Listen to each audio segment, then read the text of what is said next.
Tonight, the man who spent decades helping run Donald Trump's family business, Allen Weisselberg, could be on the verge of pleading guilty for the second time. This time to a perjury charge, we are told. The 76-year-old was the chief financial officer of the Trump Organization for decades. He went to jail at Rikers for about 100 days last year.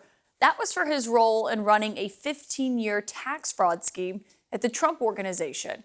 Now, tonight, there is new reporting from the New York Times and confirmed by CNN that Weisselberg is in talks to potentially plead guilty to a perjury charge, this time related to Trump's civil fraud trial, where he, Allen Weisselberg, would have to admit that he lied on the stand during his own testimony. The timing here is also key as we are learning more about this new reporting, because right now we're waiting on the judge in this case to decide what the penalty is, essentially how much Donald Trump owes. A reminder, the Attorney General in the closing arguments asked for north of $370 million and is a ruling that could threaten Trump's entire real estate empire. I'm joined tonight by the senior editor at Forbes, Dan Alexander, who is the guest on this story because it was his reporting that exposed Weisselberg's alleged lies under oath on the stand. And Dan, when you look at this, and we don't know, I should note, which statement exactly it is that could potentially go towards this perjury charge if he does plead guilty here.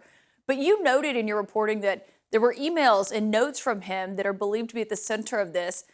What did you pick up on and what you believed that he lied about as he was kind of trying to distance himself from Trump's financial statements? Yeah, so remember the trial here was about Trump lying about his net worth. And one of the key examples of that is that Trump was claiming that his penthouse was 30,000 square feet when in fact it was 10,996 square feet. And Allen Weisselberg was on the stand and was trying to explain that he really had nothing to do with this. And as he was making that claim, it was obvious to me that he was lying. I went back through our notes and could track years of conversations that he had with our reporters where he was really focused on the penthouse.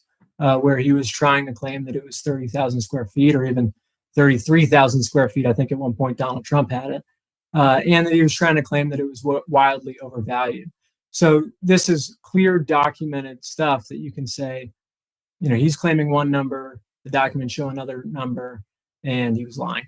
You know, you noted in that story that you had documents that prosecutors didn't. Did you hear from their office after that? So their office did go back and look through documents with the Trump Organization. They tried to do an additional sort of forensic look, and they put some paperwork in the docket about that. They did not come after us or anything, but everything that we have is out there. You know, we've released tapes of Trump lying about the size of his penthouse. We've put out the notes of Weisselberg's conversations over the years. All of this stuff has all been laid out and is very clear. It's a remarkable piece of journalism. Dan Alexander, thank you for that.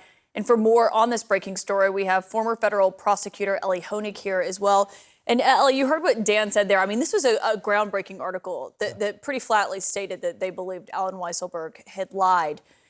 All of this is coming as Judge Engoron has not decided yet. Yeah. He said by end of January, obviously that was yesterday, it wasn't definitive, but could that play a role in why we haven't heard from him yet? Absolutely. If I'm in Judge Engoron's position here and getting ready to issue a big verdict and ruling, and now I hear this, and now we've all heard it, that one of the key witnesses committed perjury in front of me, I slam on the brakes and I say, I'm not going to rule until I know the specifics of this. Now, I think it's likely the judge probably discredited Allen Weisselberg's testimony anyway, because it was contradicted by so many of the facts as Dan just laid out. But you have to know this as a judge. If you're going to issue a ruling, and if it turns out Weisselberg lied, that's going to harm the Trump Organization when it comes time for the verdict. How could it bode for Donald Trump himself? It's a problem for Donald Trump because he's going to be on the receiving end of this verdict. It is important, though, there's an important detail in the reporting that Weisselberg's deal that he's working on or towards with prosecutors does not necessarily involve Allen Weisselberg cooperating against Donald Trump. And that doesn't surprise me. This guy is not in position to cooperate. I've cooperated with some really bad guys, but the problem is when you have an inveterate liar, multiple times convicted if he takes this plea, you can't put that person on the stand and ask a jury to believe him. And also when we talk, I mean, Allen Weisselberg, fiercely loyal to Donald Trump, I should note, but I think one thing we forget about, which the New York Times noted tonight, is that he got a $2 million severance package that required him not to cooperate with any law enforcement investigation unless he was legally required. That was stunning to me. I've never heard of such a thing. I don't think that's enforceable to say you won't cooperate with law enforcement. I mean, it certainly undermines what prosecutors are trying to do. I mean, unless legally required, I guess that could mean a subpoena for trial or anything, but that's a shocking detail to put into a severance agreement in addition to the amount. So they're clearly, Trump and his people are trying to keep Weisselberg in the fold here, I think, because they're worried about him flipping. Yeah, and I should note, he has not actually agreed to this yet. He's just in talks to potentially do so. It could fall apart. We've seen it happen with other plea deals. Ellie Honig, thank you. I could be a witness, too, if I saw something. You would be a great witness on the you. stand. I do want to turn now to conservative attorney and one of Donald Trump's fiercest critics, who anyone who watches The Source would know. George Conway is here. George, I mean, if this does come to fruition for Allen Weisselberg, the theme here would be, in both guilty pleas, that he was lying on Donald Trump's behalf, would it not? Yes, and it's actually not surprising because that's what Donald Trump does to people. I mean, we've seen numerous circumstances where Trump has gotten people to lie or obstruct justice or perform illegal acts to protect him, even sometimes when he hasn't even asked them to do it. They understand what he wants them to do. I mean, you see all these people who are indicted, including his own chief of staff at the White House in Georgia. We've seen Michael Cohen. We've seen Weisselberg previously. It's just, Donald Trump is just a cloud of deception. And he creates a culture of lying and deception and illegality wherever he goes. And if you are associated with him, you have to be very, very careful. You're taking a risk. I mean, there are lawyers who are losing their licenses or being threatened with losing their licenses for defending him. And it never, ever stops with him. He expects people to do illegal things for him. Here's what I'm confused by, which is Allen Weisselberg was in jail for 100 days in Rikers, just 1 year ago. He went at the beginning of 2023. I mean, he testified on the stand after that. If there were emails and documents to back up, or to contradict what he was saying, why would he lie? It's just beyond me. I think that he's doing it because he wants to protect his boss, or he doesn't want his boss to get mad at him.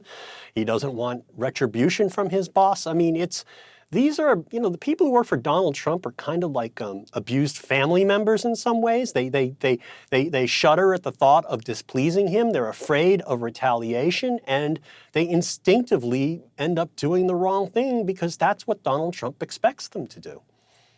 The district attorney in Manhattan, Alvin Bragg, may be the only person to bring a case against Trump this year. I mean, we don't know what's going to happen with the other indictments, but we know that Trump's team is focused on slowing them down. Could something like this strengthen his hand, Bragg's hand, going into that trial? I think indirectly. I mean, this does not directly impact the charges that are involved in the case that DA Bragg has brought. It's basically the falsification of documents relating to the hush money that Donald Trump paid through Michael Cohen to Stormy Daniels, the porn star. So this doesn't directly relate to that, but I think it's a very, very important warning to any witness who's called to testify in that case on either side, that they better not lie, because if they lie, then, they could end up like Weisselberg at Rikers or someplace unpleasant like that.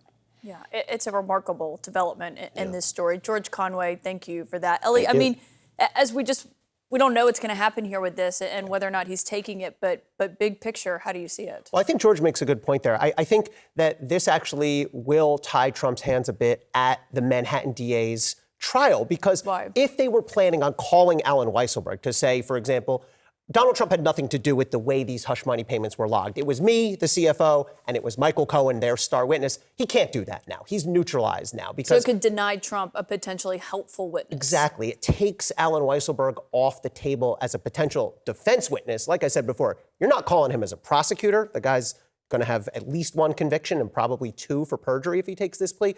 But it also means he can't come in as some sort of surprise witness to try to tank the case in Trump's favor.